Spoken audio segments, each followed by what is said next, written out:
Adjustment layers, what are they, how can they help you, and why do you want to use them in Adobe Premiere?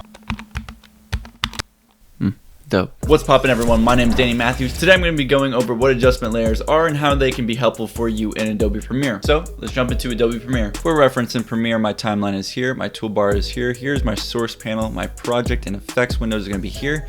Here is the effects control for that, and finally the preview window. Now that you understand the layout, let's go ahead and jump into this. First things first, we have our timeline here of one clip of a drone. We got one drone clip here. What we're going to do is go ahead and first create an adjustment layer. That way you guys can use an adjustment layer. You have to create it. So come over here where it says new item, go ahead and click on that, go down to adjustment layer, and over here we're going to have a couple different settings in here. We have video settings. It's automatically going to do the width and height of the actual sequence that you have. So if this looks good to you, go ahead and hit OK. If you've already changed your sequence and this is taking it from the default and you want to change it afterwards, you can actually come back in here and change these settings. Go ahead and create an adjustment layer that you can see over here in your files. Now to use it, you have to drag and drop it onto the timeline, and we can see that it says adjustment layer. Once we drag this out, you can see it says adjustment layer, and you can literally do almost anything on this layer to affect everything underneath it. What I mean by that is we have, say, 15 different clips under here. I'm just gonna copy this a bunch of times. We have a couple different drone clips here, and this adjustment layer, whatever I put onto this in the effects control, is going to affect all of these clips. So that's one of the major things why adjustment layers are so great to have. A lot of it's used in color, so you can come in here and change the color and it'll change all of these clips underneath it. You can put an effect on it and it's actually going to change all the effects underneath it as well. So say we go and use wave warp and we drag and drop it onto the effects control. You can see that's going to be for every single clip. Obviously they're all the same clips, but it's going to be on every single clip. It's going to have the same wave warp effect. Now there are a couple things that you can't use in here. You can't use anything like opacity, because opacity is actually changing the current layer, and that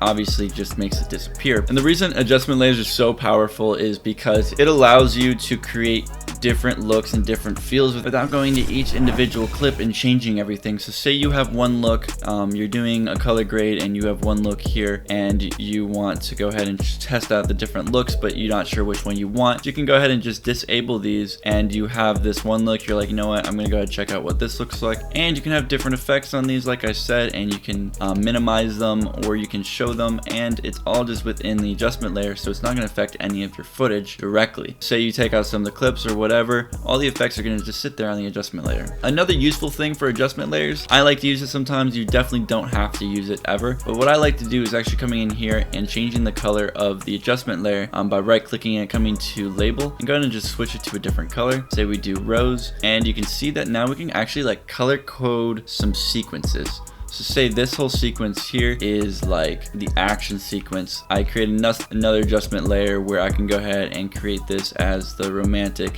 sequence here and have my clips underneath this. So I can also have it as like almost like a label. There's other ways to label, but it's just like a cool thing for visually. You can have this and it might be helpful for you. Another thing to keep in mind is that adjustment layers are legit layers on top of this. So say we go ahead and put a color grade on this. So let's go ahead and do that real quick. I'm gonna make it really bad, that way you can see what it looks like. All right, so this is super harsh. So we can see the adjustment layer is gonna change all of these clips, like I said. Another cool thing is you can actually adjust this layer. Because it's a layer, you can go ahead and scale this down and reposition this. So say you want to like reposition this and you just want to have the effect on the left side of the screen for whatever reason, you can actually go ahead and do that. And we can even bring in a crop effect too on top of this. Go ahead and just crop the right side of this. It actually crops out everything. So you can see that the adjustment layer is super powerful and something that you definitely want to start using in your workflow if you haven't already. So guys, if you have any questions whatsoever, go ahead and leave it down in the comments below and I'll get back to you guys on that ASAP. If you learned something from this video, go ahead and check out one of these two, because I promise you'll learn something from one of those. Leave a like if you liked the video. If you didn't like it, then still leave a like, because why not? And I'll see you guys in the next video. Peace out.